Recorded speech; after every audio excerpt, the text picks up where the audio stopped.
It's game time in Cleveland as the crowd is filling up the Quicken Loans Arena. And it's another road game for the Spurs. Well, they're entering a bit of a soft spot in their schedule, facing off guys against some of the lower-ranked teams in the league. And we'll see if they're able to take advantage and have their win total. And guys, you know, no matter what happens today, I bet they'll be happy to have this game behind them because it's the third one they've played in the past 4 days, and they've got to be ready for a breather. And that's the hard part of a game like this, Clark. You're right. I mean, making sure your focus is on winning this game, not just getting through it. Very easy to have a letdown when you're fatigued. We've got a chance here to set the floor, courtesy of Gatorade, all fueled up and ready to go for this one. On the floor for San Antonio, Leonard and Duncan are the pair at forward. Parker and Danny Green are your 1 and your 2. And it's Bonner in at center. Defensive foul. This past offseason, the Spurs found themselves with a bit of wiggle room when it came to the salary cap. For so long, Kevin, they've been able to only make moves through the draft, and with minor adjustments, things they really do well, but the flexibility was new to them, and I'm sure they'll take full advantage of it. Here's Green, and it comes off the front of the rim. San Antonio on defense. They come in fresh off a win against the Warriors. And you know what was most impressive? They've wasted very few possessions in that game. They ran their offense close to perfection. That's what we call a mute button game in front of a hostile crowd. They never let the fans get into it, had them on their hands the whole time. Well, for the Spurs, who knows what the future holds? It's an aging team, but they do have some players to build around. And so they could have gone in any direction with their cap space. Where was he going with that pass? I mean, that's just an awful turnover. The Spurs have gone 1 of 3 from the field to start this one so far. Parker kicks to Green. Leonard on the wing. Banked in off the glass. Leonard's got his first points of the game. You know, with the Spurs and their offseason options, it's actually going to get more flexible after the end of the 2015 season, and they can practically build their entire team from scratch. Almost zero salary commitments for them at the end of the 2015 season. Here is Parker. Anderson Varejao making his last shot. Duncan, the bench, to Bonner. And he slams it one-handed. The defense just couldn't recover in time. Yeah, the D pretty much went brain neutral on that one, Clark. Wouldn't yes, you? Yes, sir. I like that phrase. Yeah, I don't use that phrase very often, but to me, that's what happened. He shifted the brain into neutral. That was embarrassing. Great interplay there between those two teammates. Pass to Leonard. It's rebounded by Cleveland. They defeated the Pelicans in their last game. Yeah, it didn't seem to be much of a challenge for them in that game. It seemed like they scored at will. Not much defense that they were facing. Yep, they had the defense on its heels early the entire game, and actually nearly the entire game, and no matter what unit was out there, it looked like a mismatch to me. Well, he's off to a good start, and he's a guy who we know. I mean, if he gets going early, he can give you problems all day. Well, it's funny, back when LeBron joined the Heat, some critics said he'd given up the chance to be the franchise player and carry his team. But guess what? No matter who LeBron plays with, he's always the franchise player. That's how good he is. San Antonio trailing here. Here's Duncan. Oh, tried to dunk it home, but drew the foul, and he'll go to the line. Yeah, I like the way he took it strong there, attacking the rack. And the defense fouling him there to prevent the dunk. Well, Tim Duncan, in a lot of ways, the epitome of Steve's substance over style. Yeah, no doubt, Kevin, both in terms of his game and his personality. He's just a winner and a leader, but he does it in such a quiet fashion that sometimes people forget to take notice. That's how to orchestrate for your teammate. Terrific pass. Ginobili left side. Out to the wing. Here's Bellinelli. Rejected by Jones.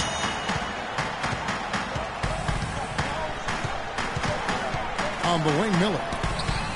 Deflects the pass. Cleveland moving the ball around. Thompson with the bucket.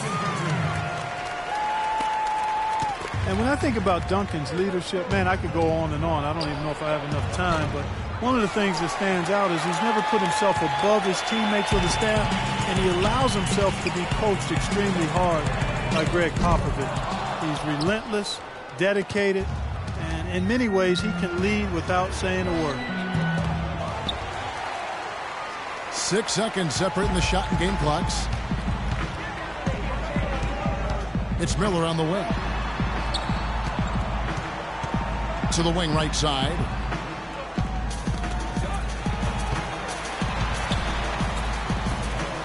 Back to Thompson. And it's out of bounds. The Cavaliers able to retain possession here. That was an awfully risky pass, guys. Lucky it didn't wind up as a steal. Well, it nearly did wind up as a steal, but no harm done in the end. They hang on to possession. And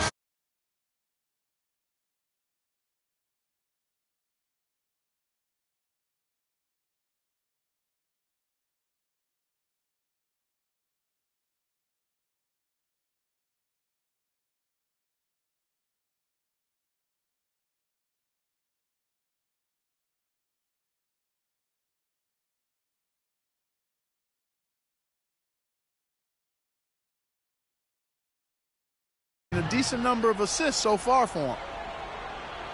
A moment here now to see the numbers for Kyrie Irving. Good season for him last year. He was around 21 points a game, 6 assists, and 3 rebounds. I think he's got to be pretty pleased with his output, and you know he's always looking to push himself. And that's what the best players do, Steve. You play with one of the all-time greats in Michael Jordan. Nothing comes easy in the NBA against top talent, night in and night out. And I think the way he's been playing shows he's been working a lot on different aspects of his game. LeBron and Thompson are up front. Miller is out there with Irving. And it's Jones in at the 3. That's the 5 for Cleveland right now. This game has been very close in a lot of areas, but rebounding is one thing that they've been able to dominate. Yeah, they've chased down that pumpkin often.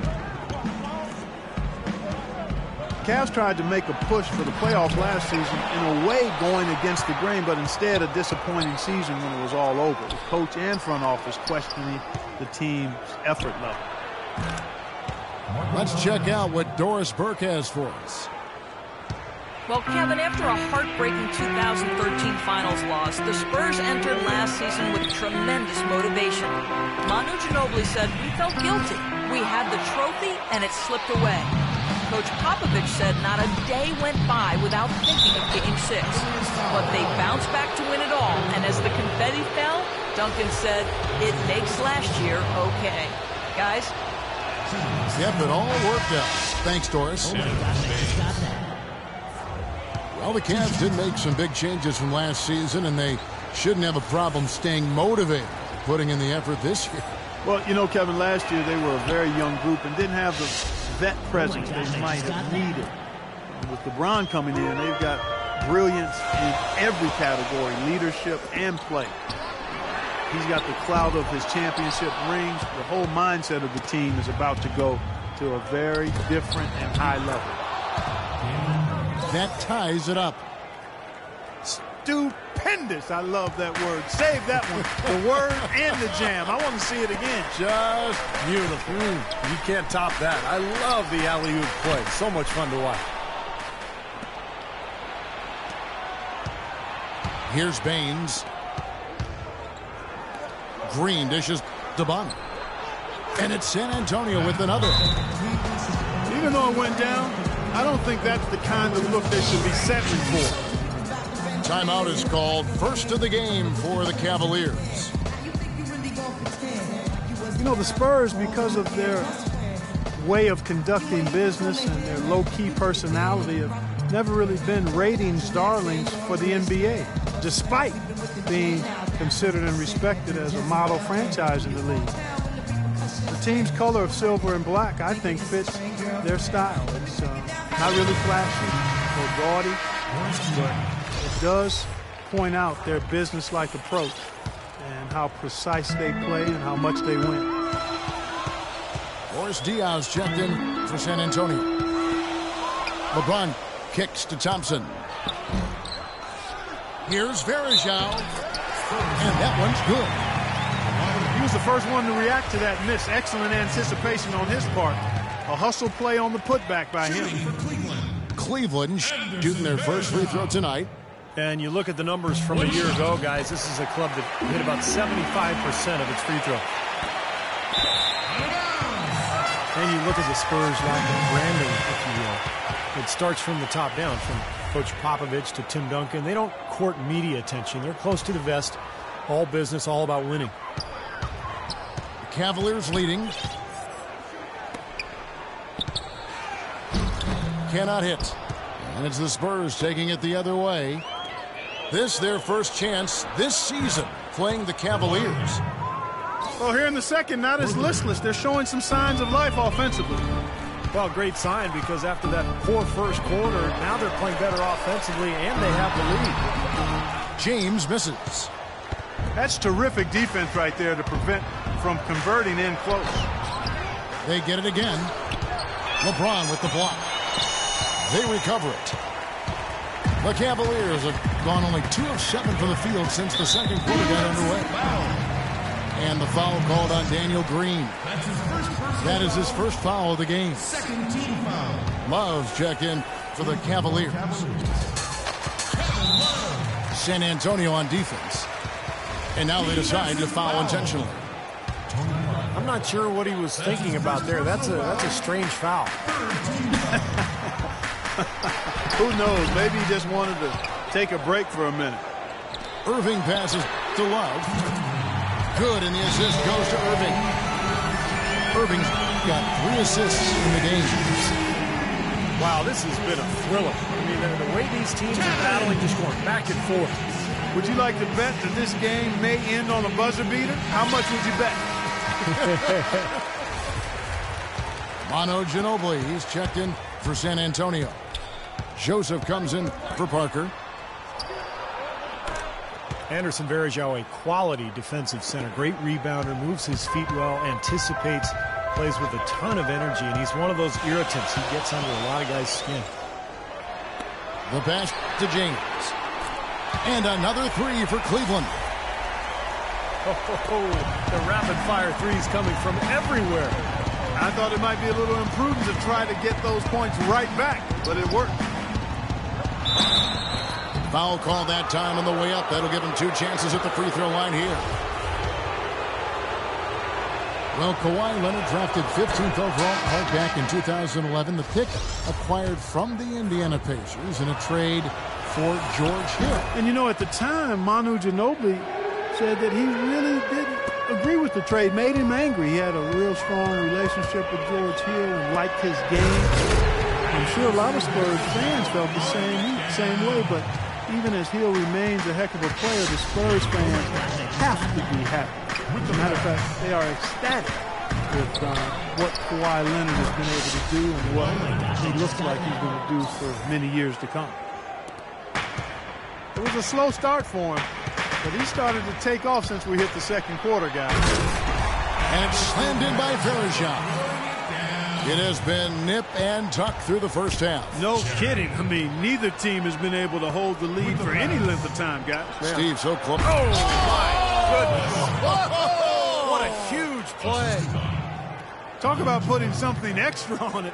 That dunk was way over the top. Close game or not, Clark, you know, he's going to finish firm when he gets the space. Still, I mean, it's startling that he'd even try that right now. And that one's good. He can be a forgotten man in their offense sometimes, but you know, the defense still needs to keep an eye on him. Joseph dishes to Dion, and he jams it with authority.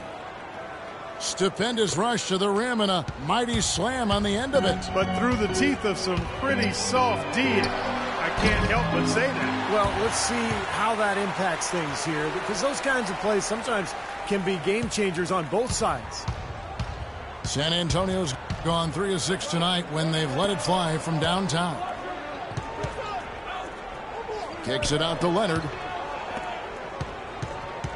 Joseph, the pass to Bonner. He dishes it to Joseph.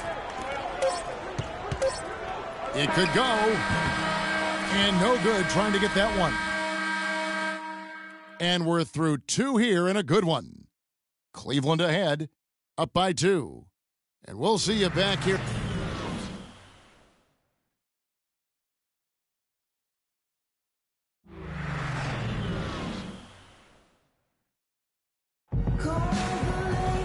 Here we go now, the start of the third quarter, welcoming you back in a closely contested first half so far.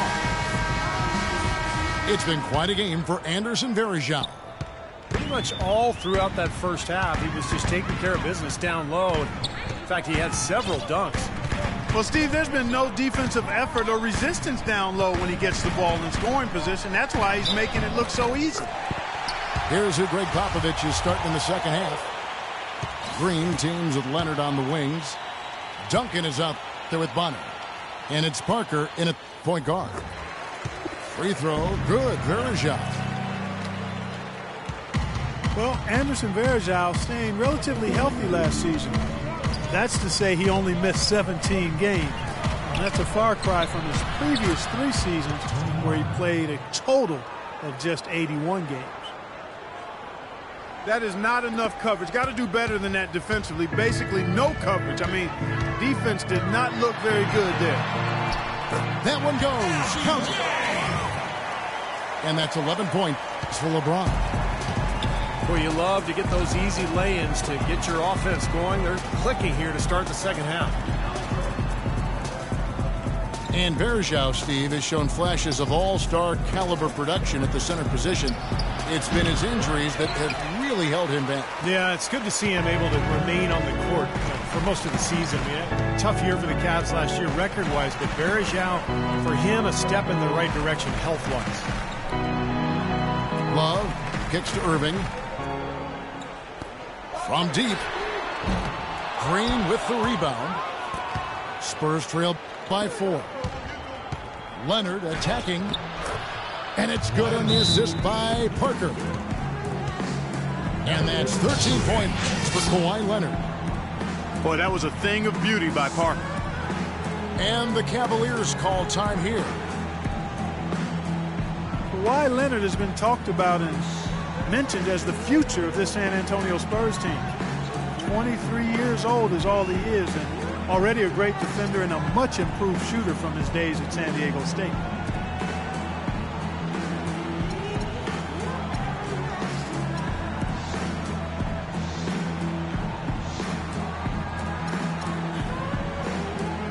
And the Cavaliers making a change here.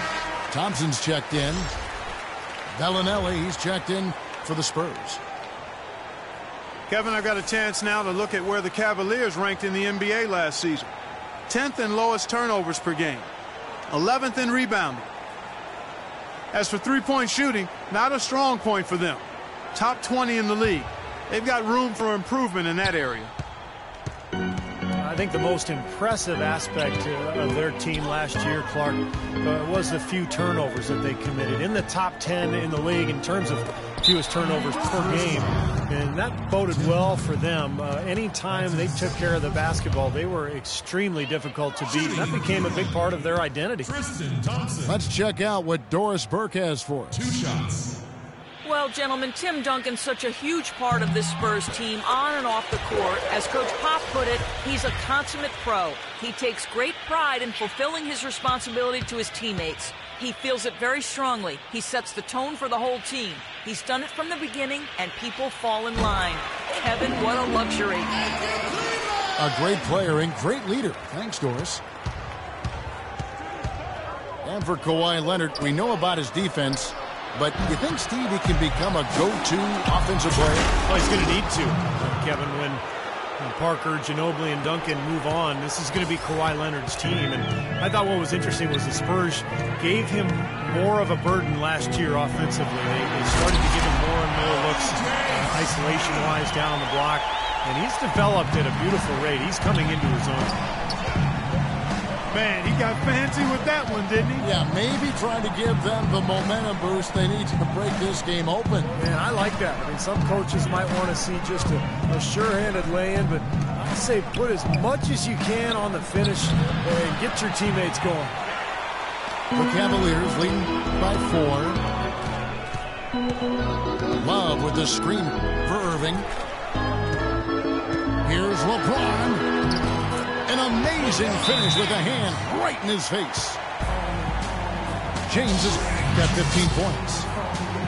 Just seems like they're finding an open lane to the hoop every time down. It's 5 buckets in a row for them in the paint. Yeah, on the flip side, Steve, the defenders have to show more fight on the interior. San Antonio calls timeout. LeBron came into the league with a ton of talent and skill and hyper expectations, but he's done everything he can to hone and refine his game since his rookie year, and I think his climbing field goal percentage is an example of that. A different look now for Cleveland. James Jones comes in for James, and Miller's subbed in for Sean Marion. San Antonio also making some changes. Boris Diaz checked in for Bonnie. Kawhi Leonard comes in for Duncan. And it's Ginobili in for Green.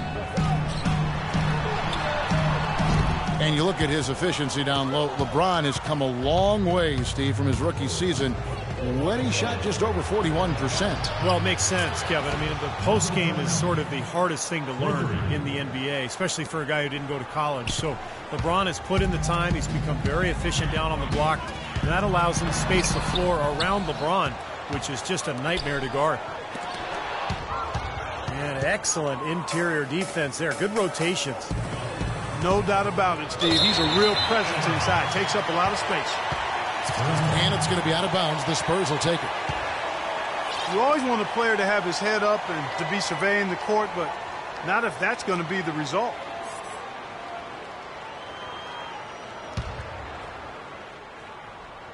Spurs trail by 3. Outside Leonard. Out to the right wing. Bellinelli dishes to Diaw. Just 5 to shoot. Can't hit from in close. You know, something that's kept this game close is the fact that the rebound totals are almost identical. No separation there. Not yet anyway. 52 seconds left in the third quarter of the game. Now Ginobili. Kicks it to Bellinelli. Back to Ginobili. And foul called as he misses. He'll go to the line and shoot 2. That's on Mike Miller. Once again, Manu Ginobili defied age and was a force off the bench for the Spurs.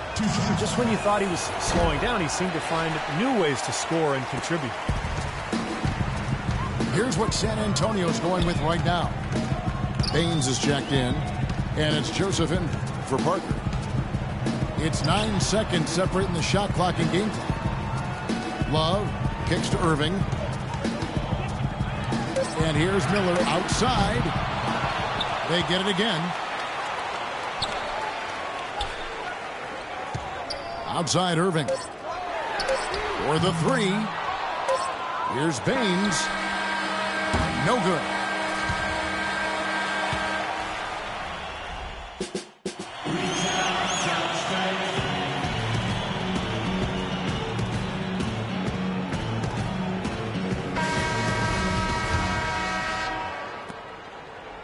Spurs trail by 4. The 2 stars, LeBron and Love, at the 3 and the 4. Irving is out there with Marion, and it's Varejao in at the 5. That's the 5 for Cleveland right now. Boy, they've come out of halftime just smoking hot from behind the arc. Hey, trust me on this one, Bart. They are going to continue to let them fly. The rapid-fire threes coming from everywhere. I thought it might be a little imprudent to try to get those points right back, but it worked. A shot by Duncan, nobody around. Oh, offensive interference. You know, I get the feeling that Tim Duncan would make a mean poker player. With his reluctance to display emotion on the court, it's pretty clear when he's on the court, the big fundamental is all business. Matt Bonner, he's checked in for San Antonio. Parker comes in for Joseph.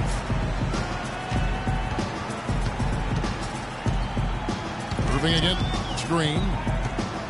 Out left to the wing. Now Verajao inside. But they'll get another chance. 6 on the shot clock. Second chance shot. He takes it up and lays it in. 17 points for LeBron. He's created some good opportunities for himself and made the most of them. And you talk about Duncan's reserved demeanor, snubbed from the All-Star game last season, but you never hear him complain. That's just not how he does things. Count that one, and the Cleveland lead has been cut to just 3 points on the basket from Ginobili. Timeout called, Cleveland. And for Duncan, as respected Clark as he is, you wonder if he's gotten the recognition that he truly deserves. Well, it's like a lot of things, Kevin. Sometimes you don't truly appreciate it until it's gone. But he's one of the 10 best players of all time in my book. Consistency, high-level performance, championships, every measure you use to evaluate him makes him one of the 10 best to play. So San Antonio going with an almost entirely new group here. Morris Diaz checked in for Duncan. Bellinelli comes in for Manu Ginobili. Kawhi Leonard's checked in for Green. And Corey Joseph subbed in for Tony Parker. And let's get this update now from Doris Burke, who's across the way on the sideline. Well, over that last break, Kevin, I got a chance to hear what David Blatt said to the team. He told them, the game is right there for the taking, fellas, but we've got to be first. First to loose balls, first to the rim. We have to give our all right here. Kevin, now's the time. Joseph, the pass to Bonner. Diaw can't hit. Another rebound, gobbled up. They are pounding the boards. And a big part of the lead, guys, is because of the work they've done on the glass. I mean, they have the lead because they've rebounded well. Love outside. And a big bounce off the rim, but it sinks right in. And now it's an 8-point Cavalier lead. San Antonio calls timeout. He can't be pleased with all these easy looks they continue to give up in the paint. They are just way too porous as a defense right now. A lot of holes in that defense. It's a good time to use a timeout here. Manu Ginobili's checked in for San Antonio. Out of bounds. Cleveland will take possession. Boy, just a brain cramp, guys. I mean, that should have been the simplest of exchanges. Irving kicks to Love. Diaw with the steal. Bellinelli. And good. He got the English that time as it falls. The Cavaliers leading by 6. Passes to James. The 3.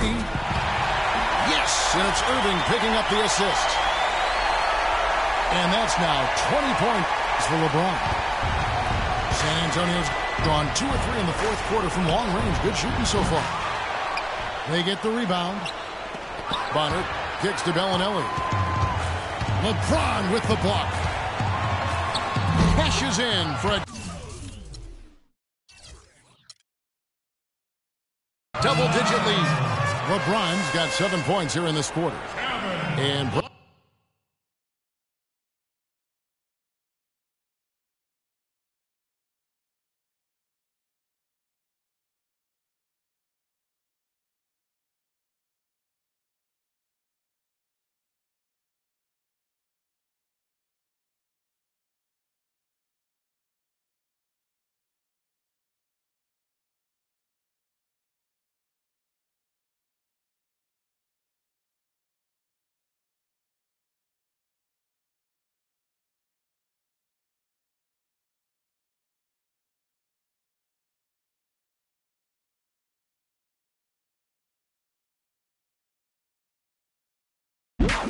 Is that a 2-track?